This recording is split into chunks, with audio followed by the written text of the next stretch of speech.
अथ ध्यानं प्रवक्ष्यामि शृणु सर्वाङ्गसुन्दरी। यत्कृतं देवदेवेन ध्यानं हनुमतः प्रियम्। पञ्चवक्त्रं महाभीमं त्रिपञ्चनयनैर्युतं बाहुभिर्दशभिर्युक्तं सर्वकामार्थसिद्धिदम्। पूर्वं तु वानरं वक्त्रं कोटिसूर्यसमप्रभं दंष्ट्राकरालवदनं भ्रुकुटीकुटिलेक्षणम्। अस्यैव दक्षिणं वक्त्रं नारसिंहं महाद्भुतम् अत्युग्रतेजवपुषं भीषणं भयनाशनम्। पश्चिमं गारुडं वक्त्रं वक्रतुण्डं महाबलं सर्वनागाप्रशमनं विषभूतादिकृन्तनम्। उत्तरं सौकरं वक्त्रं कृष्णं दीप्तं नभोपमं पातालसिंहवेताल ज्वररोगादिकृन्तनम्। ऊर्ध्वं हयाननं घोरं दानवान्तकरं परम् येन वक्त्रेण विप्रेन्द्र तारकख्यं महासुरम्। जगानसरसं तत्स्यात् सर्वशास्त्रहरं परं ध्यात्वा पञ्चमुखं रुद्रं हनुमन्तं दयानिधिम्।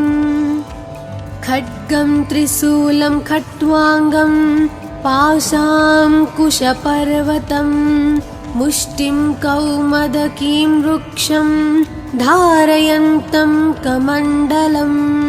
बिन्दिपालं ज्ञानमुद्रां दशाभिमुनिपुङ्गवम् एतानि युधजालानि धारयन्तं भजाम्यहम्। प्रीतासनोपविष्टं तं सर्वाभरणभूषितं दिव्यमाल्याम्बरधरं दिव्यगन्धानुलेपनम्। सर्वाश्चर्यमयं देवं हनुमद्विश्वतोमुखं पञ्चास्यम् अच्युतम् अनेक विचित्रवर्णावक्त्रं शशाङ्कशिखरं कपिराजवर्यं पीताम्बरादिमुकुटैरूपशोभिताङ्गम्। पिङ्गाक्षम् आद्यम् अनिशं मनसा स्मरामि। मर्कतीशं महोत्साहं सर्वाश्रुहरं परं शत्रुसंहारमां रक्ष श्रीमन्नापडनुद्धर। ॐ हरिमरकटमरकटमन्त्रमिदं परिलिख्यति लिख्यति वामतले यदि नश्यति नश्यति शत्रुकलां यदि मुञ्चति मुञ्चति वामलता। इदं कवचं पठित्वात् महाकवच पठे नरः एकवारं जपे स्तोत्रं सर्वशत्रुनिवारणम्। द्विवारं तु पठे नित्यं पुत्रपौत्राप्रवर्धनम्। त्रिवारं च पठे नित्यं सर्वसमाप्तकरं शुभम्। चतुर्वारं पठे नित्यं सर्वरोगनिवारणम्। पञ्चवारं पठे नित्यं सर्वलोकवशङ्करम्। षड्वारं च पठे नित्यं सर्वदेवावशङ्करम्। सप्तवारं पठे नित्यं सर्वसौभाग्यदायकम्। अष्टवारं पठे नित्यं मिष्टकामार्थसिद्धिदं नववारं पठे नित्यं राजभोगमवाप्नुयात् दशवारं पठे नित्यं त्रैलोक्यज्ञानदर्शनं रुद्रावृत्तिं पठे नित्यं सर्वसिद्धिर्भवेर्ध्रुवम् कवचस्मतरणेनैव महाबलमवाप्नुयात् सुदर्शनसंहितायां श्रीरामचन्द्रसीताप्रोक्तं श्रीपञ्चमुखहनुमत्कवचं सम्पूर्णम् अथ ध्यानं प्रवक्ष्यामि शृणु सर्वाङ्गसुन्दरी यत्कृतं देवदेवेन ध्यानं हनुमतः प्रियं पञ्चवक्त्रं महाभीमं त्रिपञ्चनयनैर्युतं बाहुभिर्दशभिर्युक्तं सर्वकामार्थसिद्धिदम् पूर्वं तु वानरं वक्त्रं कोटिसूर्यसमप्रभं दंष्ट्राकरालवदनं भ्रुकुटीकुटिलेक्षणम् अस्यैव दक्षिणं वक्त्रं नारसिंहं महाद्भुतम् अत्युग्रतेजवपुषं भीषणं भयनाशनम् अथ ध्यानं प्रवक्ष्यामि शृणु सर्वाङ्गसुन्दरी यत्कृतं देवदेवेन ध्यानं हनुमतः प्रियं पञ्चवक्त्रं महाभीमं त्रिपञ्चनयनैर्युतं बाहुभिर्दशभिर्युक्तं सर्वकामार्थसिद्धिदम् पूर्वं तु वानरं वक्त्रं कोटिसूर्यसमप्रभं दंष्ट्राकरालवदनं भ्रुकुटीकुटिलेक्षणम् अस्यैव दक्षिणं वक्त्रं नारसिंहं महाद्भुतम् अत्युग्रतेजवपुषं भीषणं भयनाशनम् पश्चिमं गारुडं वक्त्रं वक्रतुण्डं महाबलं सर्वनागाप्रशमनं विषभूतादिकृन्तनम् उत्तरं सौकरं वक्त्रं कृष्णं दीप्तं नभोपमं पातालसिंहवेताला ज्वररोगादिकृन्तनम् ऊर्ध्वं हयाननं घोरं दानवान्तकरं परम् येन वक्त्रेण विप्रेन्द्र तारकख्यं महासुरं जगानसरसं तत्स्यात् सर्वशास्त्रहरं परं ध्यात्वा पञ्चमुखं रुद्रं हनुमन्तं दयानिधिम् खड्गं त्रिशूलं खट्वाङ्गं पाशाङ्कुशपर्वतं मुष्टिं कौमदकीं वृक्षं धारयन्तं कमण्डलं बिन्दिपालं ज्ञानमुद्रां दशाभिमुनिपुङ्गवम् एतानि युधजालानि धारयन्तं भजाम्यहम् प्रीतासनोपविष्टं तं सर्वाभरणभूषितं दिव्यमाल्याम्बरधरं दिव्यगन्धानुलेपनम् सर्वाश्चर्यमयं देवं हनुमद्विश्वतोमुखं पञ्चास्यम् अच्युतम् अनेक विचित्रवर्णावक्त्रं शशाङ्कशिखरं कपिराजवर्यं पीताम्बरादिमुकुटैरूपशोभिताङ्गम्।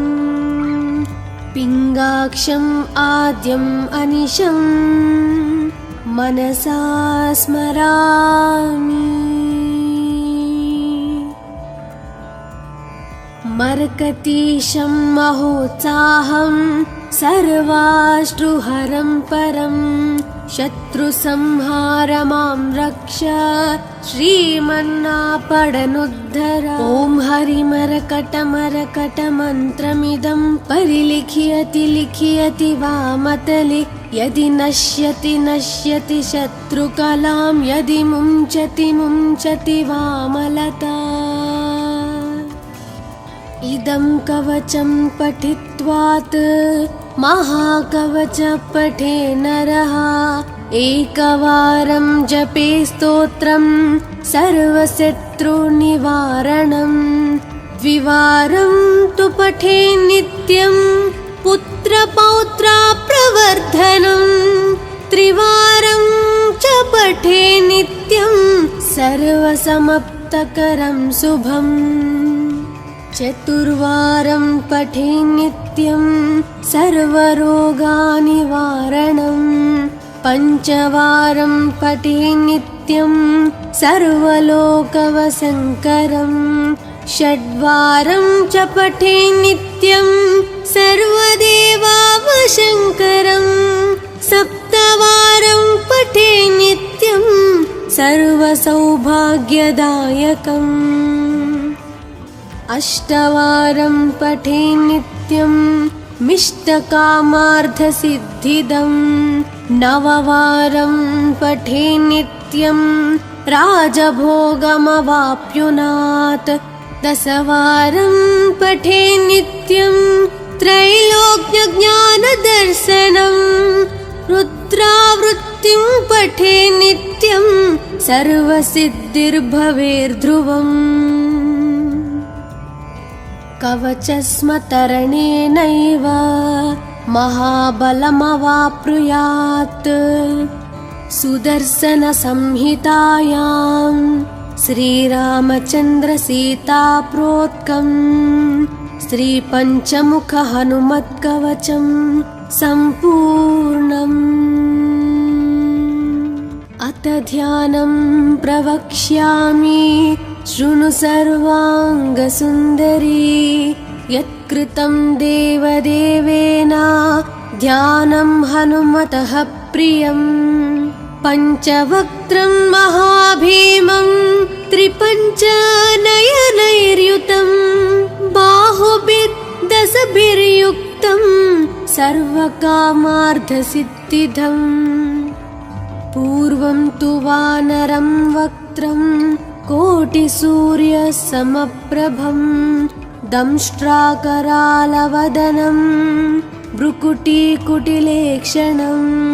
अस्यैव दक्षिणं वक्त्रं नारसिंहं महाद्भुतम्।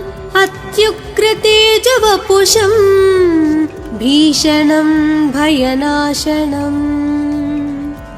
अथ ध्यानं प्रवक्ष्यामि शृणु सर्वाङ्गसुन्दरी।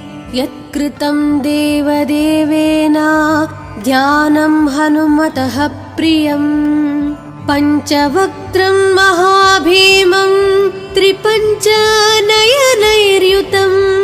बाहुभिर्दशभिर्युक्तं सर्वकामार्थसिद्धिदम्। पूर्वं तु वानरं वक्त्रं कोटिसूर्यसमप्रभं। दंष्ट्राकरालवदनं भ्रुकुटीकुटिलेक्षणम्। अस्यैव दक्षिणं वक्त्रं नारसिंहं महाद्भुतम्। अत्युग्रतेजवपुषं भीषणं भयनाशनम्। पश्चिमं गारुडं वक्त्रं वक्रतुण्डं महाबलं। सर्वनागाप्रशमनं विषभूतादिकृन्तनं। उत्तरं सौकरं वक्त्रं कृष्णं दीप्तं नभोपमं। पातालसिंहवेताल ज्वररोग योगादिकृन्तनम् ऊर्ध्वं हयाननं घोरं दानवान्तःकरं परम् येन वक्त्रेण विप्रेन्द्र तारकख्यं महासुरम् जगान सरसं तत्स्यात् सर्वशास्त्रहरं परं ध्यात्वा पञ्चमुखं रुद्रं हनुमन्तं दयानिधिम् खड्गं त्रिशूलं खट्वाङ्गं पाशाङ्कुशपर्वतं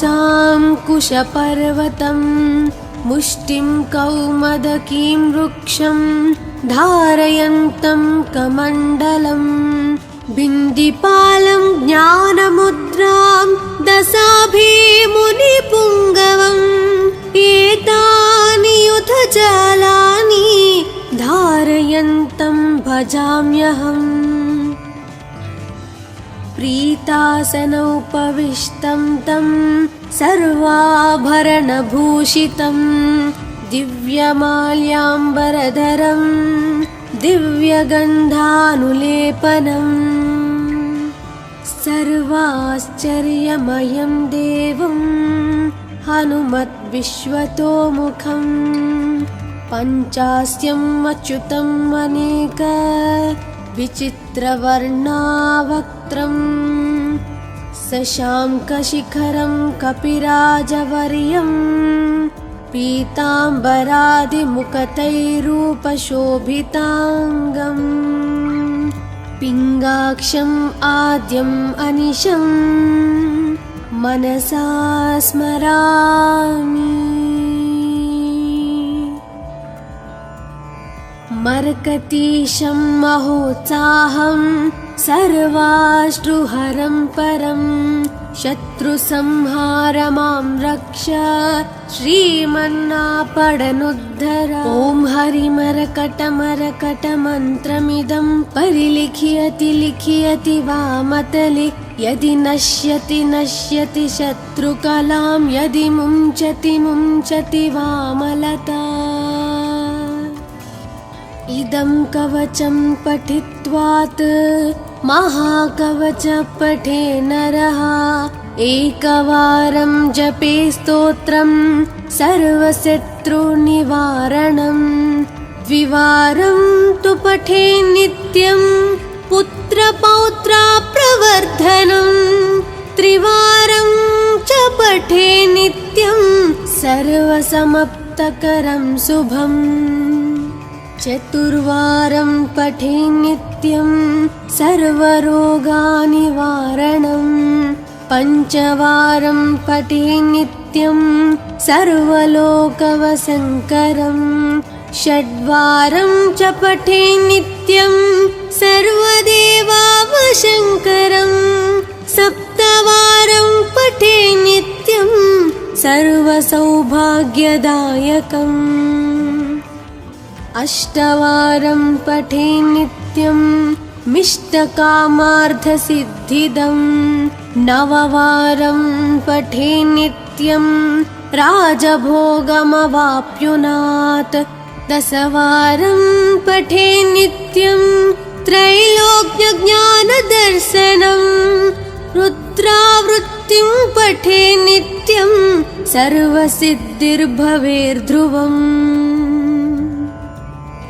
कवचस्मतरणेनैव महाबलमवाप्नुयात् सुदर्शनसंहितायां श्रीरामचन्द्रसीताप्रोक्तं श्रीपञ्चमुखहनुमत्कवचं सम्पूर्णम् अथ ध्यानं प्रवक्ष्यामि शृणु सर्वाङ्गसुन्दरी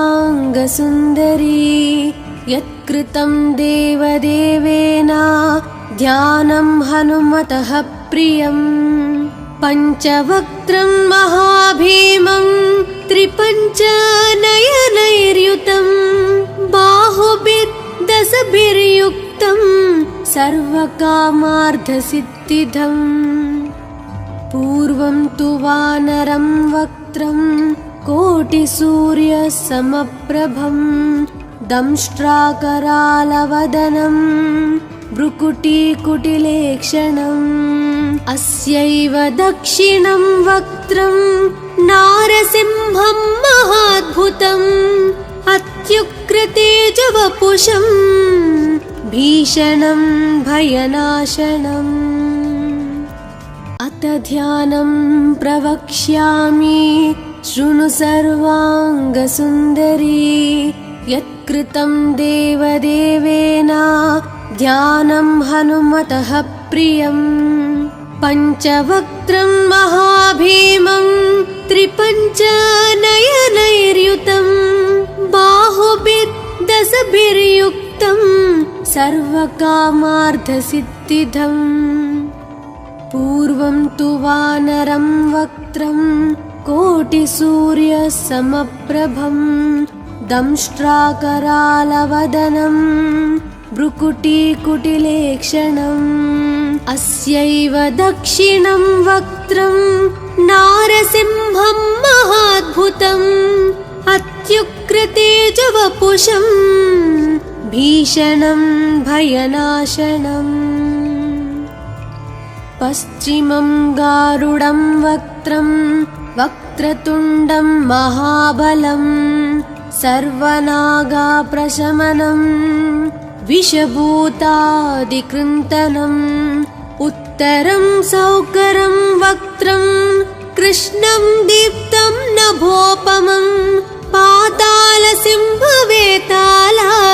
ज्वररोगादिकृन्तनम् ऊर्ध्वं हयाननं घोरं दानवान्तकरं परं येन वक्त्रेण विप्रेन्द्र तारकख्यं महासुरं जगान सरसं तत्स्यात् सर्वशास्त्रहरं परं ध्यात्वा पञ्चमुखं रुद्रं हनुमन्तं दयानिधिम् खड्गं त्रिशूलं खट्वाङ्गं पाशाङ्कुशपर्वतं मुष्टिं कौमदकीं वृक्षं धारयन्तं कमण्डलं बिन्दिपालं ज्ञानमुद्रां दशाभिमुनिपुङ्गवम् एतानि युधजालानि धारयन्तं भजाम्यहम् प्रीतासनोपविष्टं तं सर्वाभरणभूषितं दिव्यमाल्याम्बरधरं दिव्यगन्धानुलेपनं सर्वाश्चर्यमयं देवं हनुमद्विश्वतोमुखं पञ्चास्यम् अच्युतम् अनेक विचित्रवर्णावक्त्रं शशाङ्कशिखरं कपिराजवर्यं पीताम्बरादिमुखतैरूपशोभिताङ्गम् पिङ्गाक्षम् आद्यम् अनिशं मनसा स्मरामि मर्कतीशं महोत्साहं सर्वाश्रुहरं परं शत्रुसंहार मां रक्ष श्रीमन्नापडनुद्धर ॐ हरिमरकटमरकटमन्त्रमिदं परिलिख्यति लिख्यति वामतले यदि नश्यति नश्यति शत्रुकलां यदि मुञ्चति मुञ्चति वामलता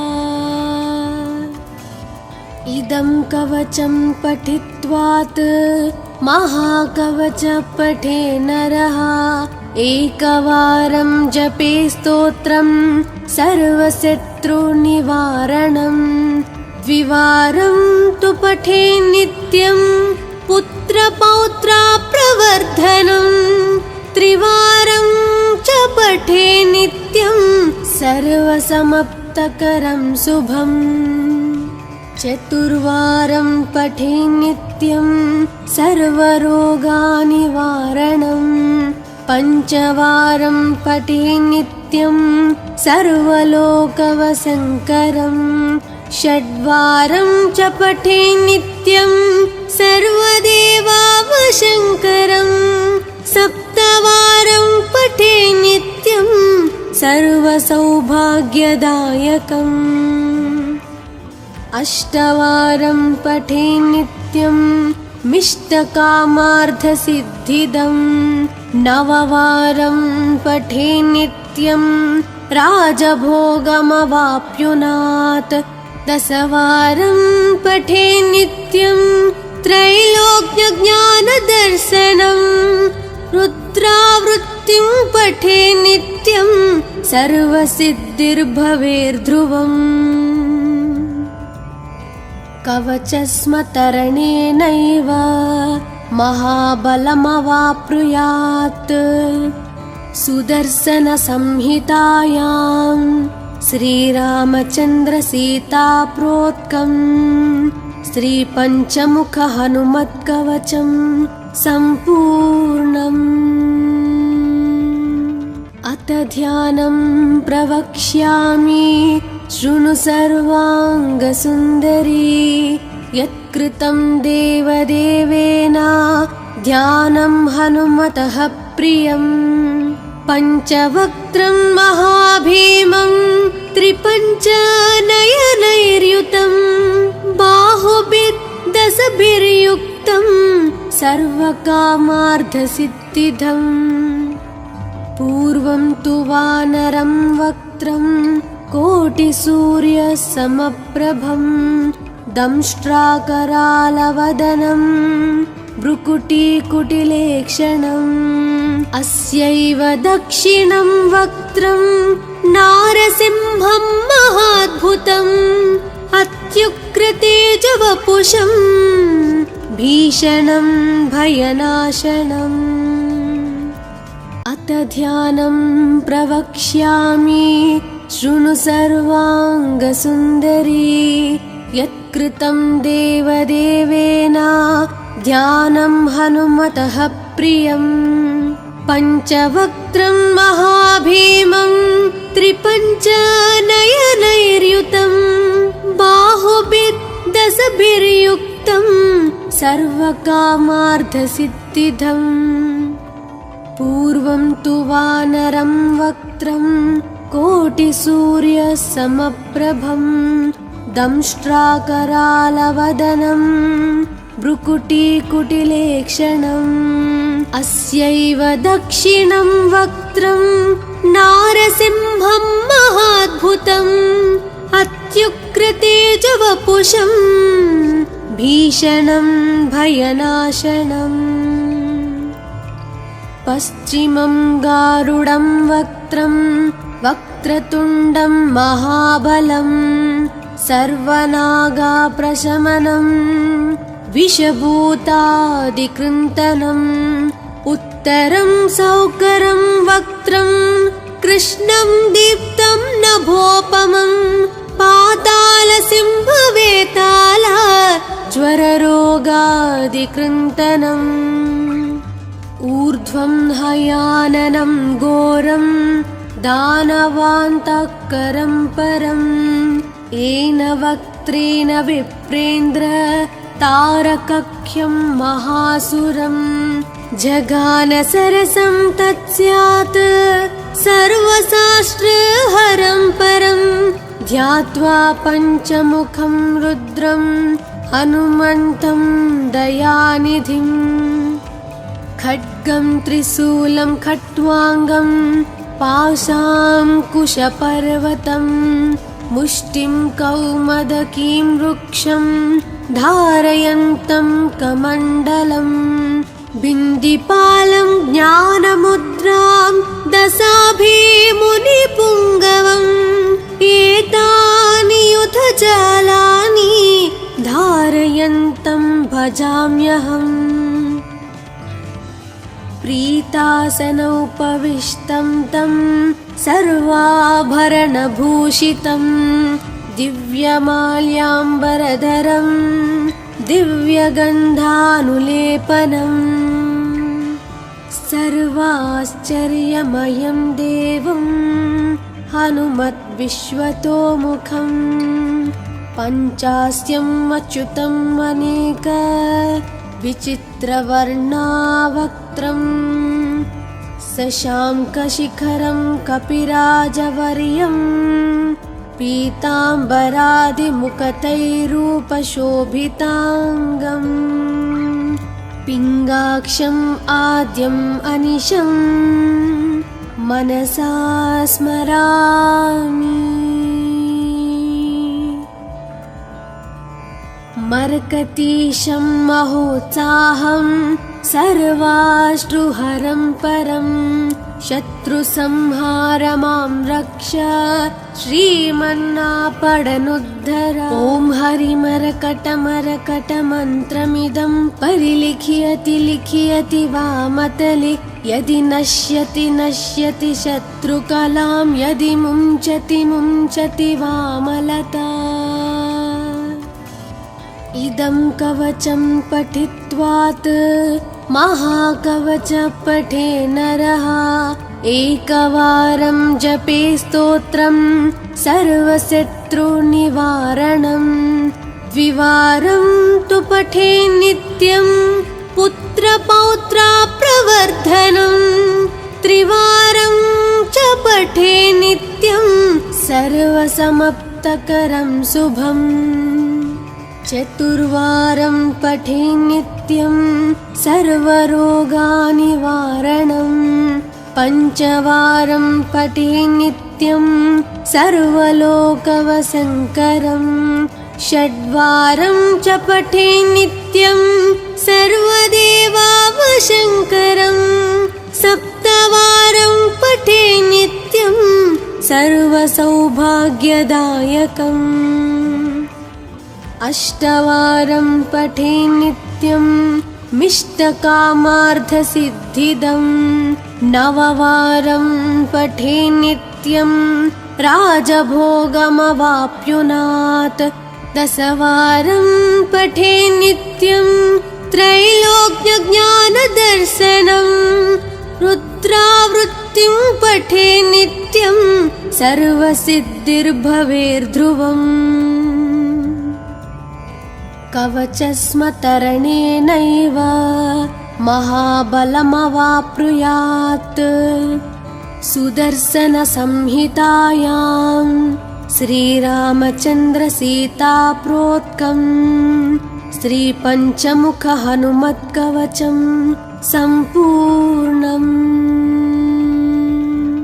अथ ध्यानं प्रवक्ष्यामि शृणु सर्वाङ्गसुन्दरी यत्कृतं देवदेवेन ध्यानं हनुमतः प्रियम् पञ्चवक्त्रं महाभीमं त्रिपञ्चनयनैर्युतं बाहुभिर्दशभिर्युक्तं सर्वकामार्थसिद्धिदम् पूर्वं तु वानरं वक्त्रं कोटिसूर्यसमप्रभं दंष्ट्राकरालवदनं भ्रुकुटीकुटिलेक्षणम् अस्यैव दक्षिणं वक्त्रं नारसिंहं महाद्भुतम् अत्युग्रतेजवपुषं भीषणं भयनाशनम्।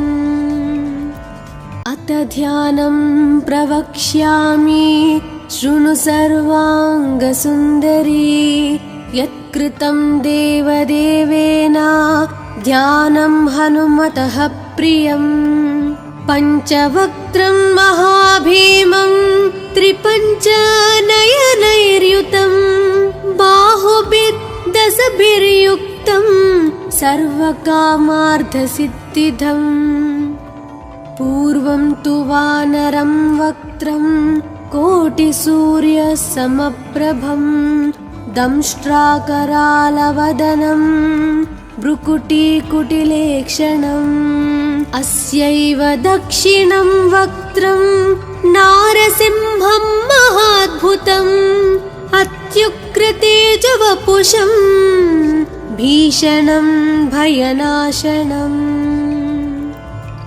पश्चिमं गारुडं वक्त्रं वक्रतुण्डं महाबलं सर्वनागाप्रशमनम् विषभूतादिकृन्तनम् उत्तरं सौकरं वक्त्रम् कृष्णं दीप्तं नभोपमम् पातालसिंहवेताल ज्वररोगादिकृन्तनम् ऊर्ध्वं हयाननं घोरं दानवान्तःकरं परम् येन वक्त्रेण विप्रेन्द्र तारकख्यं महासुरम् जगानसरसं तत्स्यात् सर्वशास्त्रहरं परम् ध्यात्वा पञ्चमुखं रुद्रं हनुमन्तं दयानिधिम् खड्गं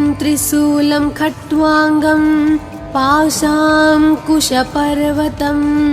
मुष्टिं कौमदकीं वृक्षं धारयन्तं कमण्डलम् बिन्दिपालं ज्ञानमुद्रां दशाभिमुनिपुङ्गवम् एतानि युधजालानि धारयन्तं भजाम्यहम्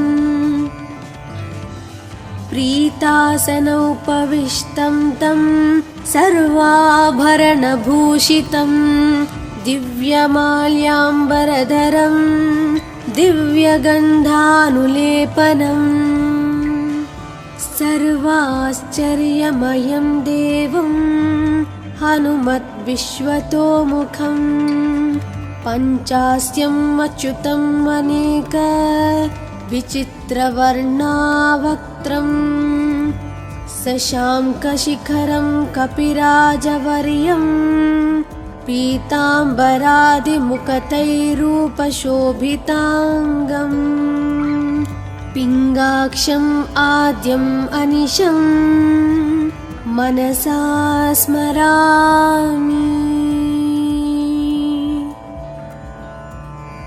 मर्कतीशं महोत्साहं सर्वाश्रुहरं परं शत्रुसंहारमां रक्ष श्रीमन्नापडनुद्धर ॐ हरिमरकटमरकटमन्त्रमिदं परिलिख्यति लिख्यति वामतले यदि नश्यति नश्यति शत्रुकलां यदि मुञ्चति मुञ्चति वामलता इदं कवचं पठित्वात् महाकवच पठे नरः एकवारं जपे स्तोत्रं सर्वशत्रुनिवारणम् द्विवारं तु पठे नित्यं पुत्रपौत्राप्रवर्धनम् त्रिवारं च पठे नित्यं सर्वसमाप्तकरं शुभम् चतुर्वारं पठे नित्यं सर्वरोगानिवारणम् पञ्चवारं पठे नित्यं सर्वलोकवशङ्करम् षड्वारं च पठे नित्यं सर्वदेवावशङ्करम् सप्तवारं पठे नित्यं सर्वसौभाग्यदायकम् अष्टवारं पठे नित्यं मिष्टकामार्थसिद्धिदम् नववारं पठे नित्यं राजभोगमवाप्नुयात् दशवारं पठे नित्यं त्रैलोक्यज्ञानदर्शनं रुद्रावृत्तिं पठे नित्यं सर्वसिद्धिर्भवेर्ध्रुवम् कवचस्मतरणेनैव महाबलमवाप्नुयात् सुदर्शनसंहितायां श्रीरामचन्द्रसीताप्रोक्तं श्रीपञ्चमुखहनुमत्कवचं सम्पूर्णम् अथ ध्यानं प्रवक्ष्यामि शृणु सर्वाङ्गसुन्दरी यत्कृतं देवदेवेन ध्यानं हनुमतः प्रियम् पञ्चवक्त्रं महाभीमं त्रिपञ्चनयनैर्युतं बाहुभिर्दशभिर्युक्तं सर्वकामार्थसिद्धिदम् पूर्वं तु वानरं वक्त्रं कोटिसूर्यसमप्रभं दंष्ट्राकरालवदनं भ्रुकुटीकुटिलेक्षणम् अस्यैव दक्षिणं वक्त्रं नारसिंहं महाद्भुतम् अत्युग्रतेजवपुषं भीषणं भयनाशनम् अथ ध्यानं प्रवक्ष्यामि शृणु सर्वाङ्गसुन्दरी यत्कृतं देवदेवेन ध्यानं हनुमतः प्रियम् पञ्चवक्त्रं महाभीमं त्रिपञ्चनयनैर्युतं बाहुभिर्दशभिर्युक्तं सर्वकामार्थसिद्धिदम् पूर्वं तु वानरं वक्त्रं कोटिसूर्यसमप्रभं दंष्ट्राकरालवदनं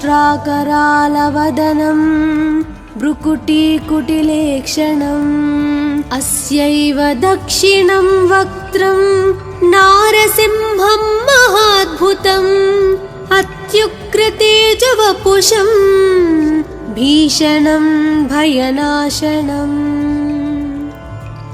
पश्चिमं गारुडं वक्त्रं वक्रतुण्डं महाबलं सर्वनागाप्रशमनं विषभूतादिकृन्तनम् उत्तरं सौकरं वक्त्रं कृष्णं दीप्तं नभोपमं पातालसिंहवेताला ज्वररोगादिकृन्तनम् ऊर्ध्वं हयाननं घोरं दानवान्तःकरं परम् येन वक्त्रेण विप्रेन्द्र तारकख्यं महासुरम् जगानसरसं तत्स्यात् सर्वशास्त्रहरं परं ध्यात्वा पञ्चमुखं रुद्रं हनुमन्तं दयानिधिम् खड्गं त्रिशूलं खट्वाङ्गं पाशाङ्कुशपर्वतं मुष्टिं कौमदकीं वृक्षं धारयन्तं कमण्डलम् बिन्दिपालं ज्ञानमुद्रां दशाभिमुनिपुङ्गवम् एतानि युधजालानि धारयन्तं भजाम्यहम् प्रीतासनोपविष्टं तं सर्वाभरणभूषितं दिव्यमाल्याम्बरधरं दिव्यगन्धानुलेपनम् सर्वाश्चर्यमयं देवं हनुमद्विश्वतोमुखं पञ्चास्यम् अच्युतम् अनेक विचित्रवर्णावक्त्रं शशाङ्कशिखरं कपिराजवर्यं पीताम्बरादिमुखतैरूपशोभिताङ्गम् पिङ्गाक्षम् आद्यम् अनिशं मनसा स्मरामि मर्कतीशं महोत्साहं सर्वाश्रुहरं परं शत्रुसंहार मां रक्ष श्रीमन्नापडनुद्धर ॐ हरिमरकटमरकटमन्त्रमिदं परिलिख्यति लिख्यति वामतले यदि नश्यति नश्यति शत्रुकलां यदि मुञ्चति मुञ्चति वामलता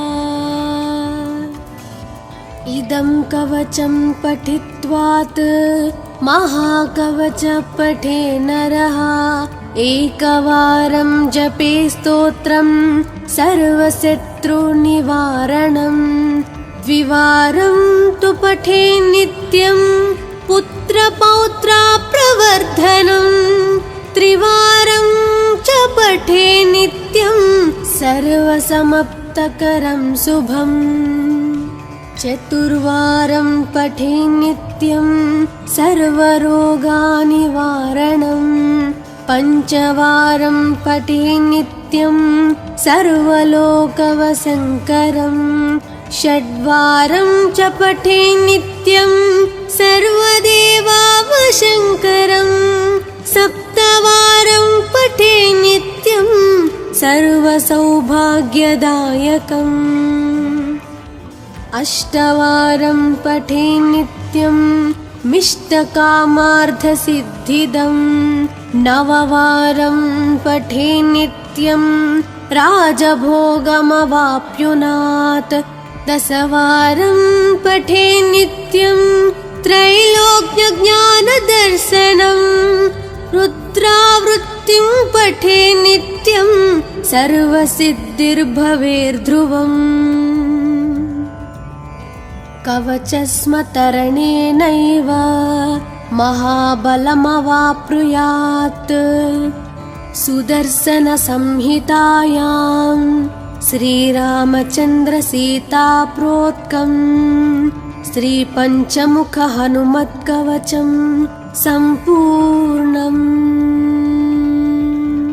अथ ध्यानं प्रवक्ष्यामि शृणु सर्वाङ्गसुन्दरी यत्कृतं देवदेवेन ध्यानं हनुमतः प्रियम् पञ्चवक्त्रं महाभीमं त्रिपञ्चनयनैर्युतं बाहुभिर्दशभिर्युक्तं सर्वकामार्थसिद्धिदम् पूर्वं तु वानरं वक्त्रं कोटिसूर्यसमप्रभम् दंष्ट्राकरालवदनं भ्रुकुटीकुटिलेक्षणम् अस्यैव दक्षिणं वक्त्रं नारसिंहं महाद्भुतम् अत्युग्रतेजवपुषं भीषणं भयनाशनम् अथ ध्यानं